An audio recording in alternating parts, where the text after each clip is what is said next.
when I was on that stage press conference, I kind of got emotional a little bit.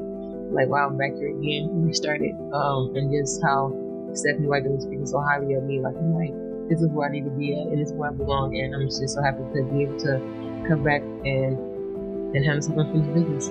Nobody wants to play with the Indiana Fever. Remember when Cheryl Swoops said that? People in the Fever were like, y'all. That's what I'm saying. There's a lot of other things going on that players are like, this ain't where I want to be. Over there.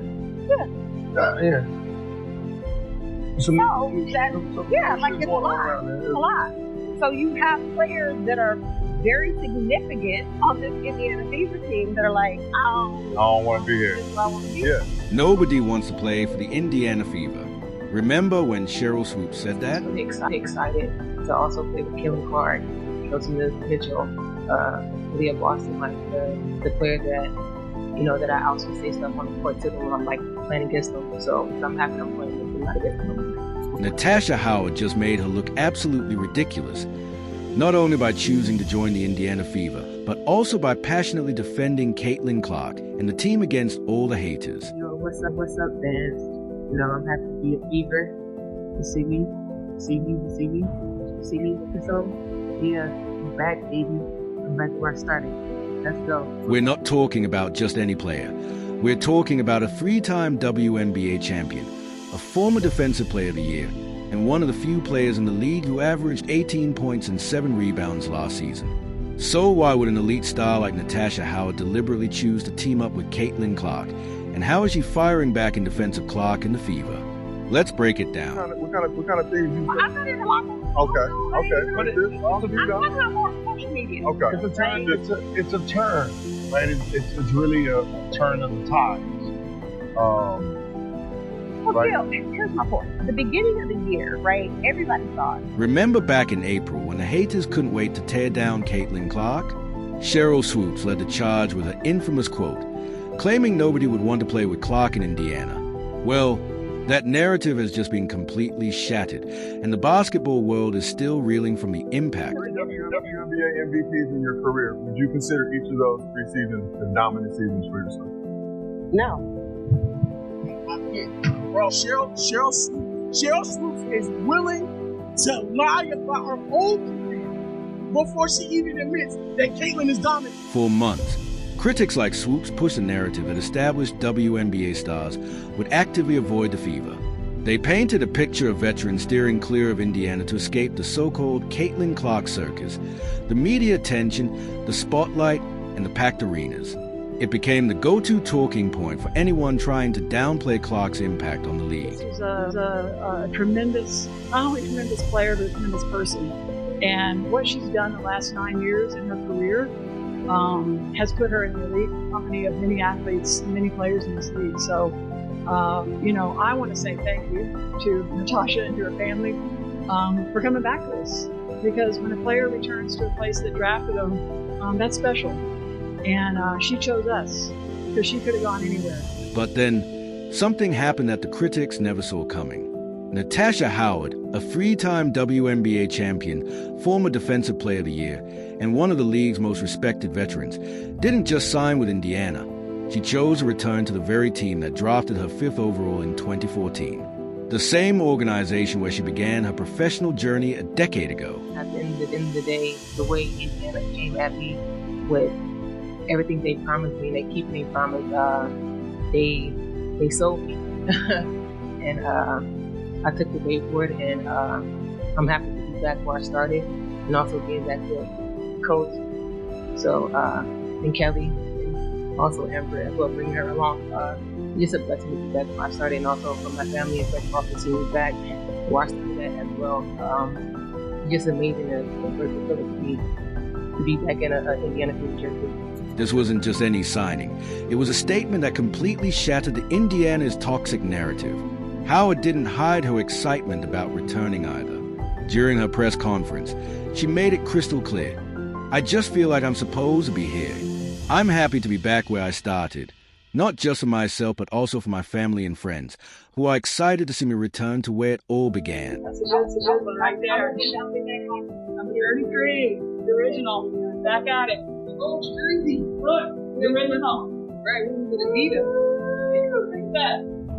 2014, y'all. 2014, right there. What makes this even more powerful is that Howard wasn't forced to join Indiana or settling for the Fever as a last resort. She had plenty of options. Steph always being on my butt about hustling, working hard. Do the little things. Because the little things gonna take you a long way. And when I got the minutes that I played my rookie year, I took every advantage of it. And I'm happy to be back next to her playing with her and her coaching. The emotional weight of Howard homecoming was on full display during her signing, when she was presented with her original Fever jersey from 2014. This wasn't just a contract signing.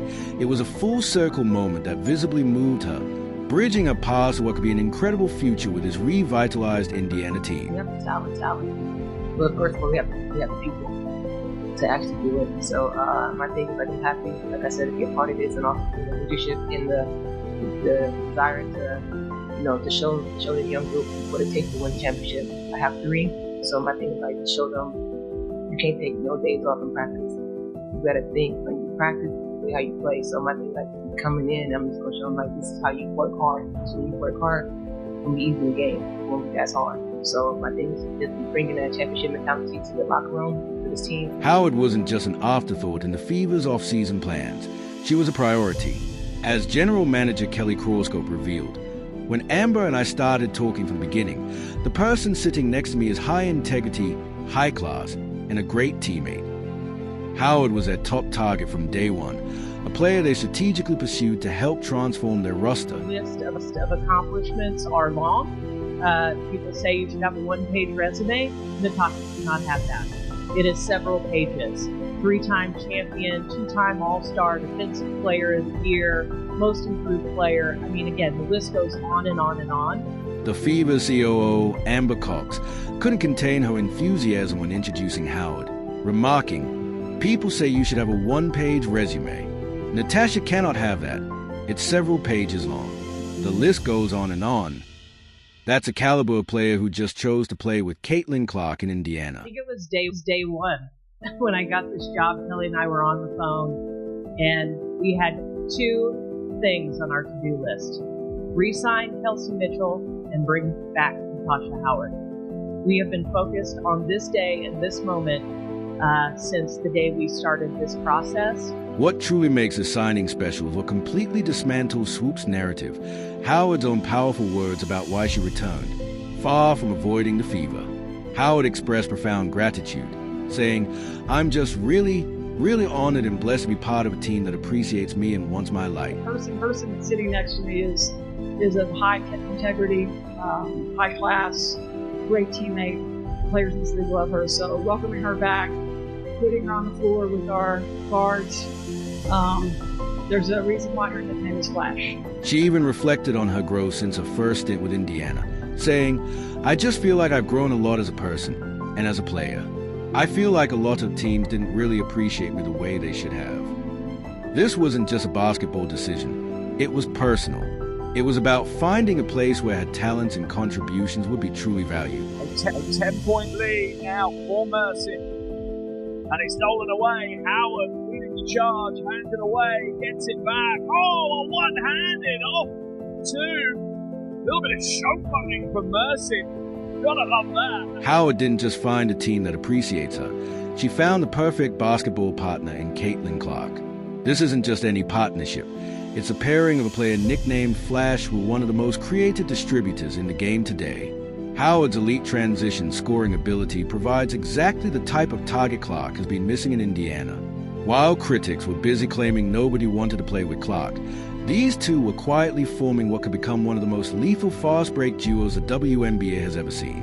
Imagine this play happening every night. Last season, with a minimum of 25 games played, Natasha Howard was one of just 13 players to average 18 points per game. She was one of 16 players to average 7 rebounds per game. And the list of players to average both 18 and 7 last year, short and elite. Asia Wilson, Brianna Stewart, Nafisa Collier, Brittany Griner, and yes, Natasha Howard. Versatility is a major calling card for Howard. Let's break down what makes this combination so special. Howard is a transition scoring machine. Her ability to sprint down the court at full speed, maintain body control, and finish at the rim is exactly what a passer with Clark's vision needs. Last season, Howard was in rare company as one of just a few players averaging over 18 points per game, while also grabbing 7 rebounds per contest. That kind of efficiency isn't just good, it's elite.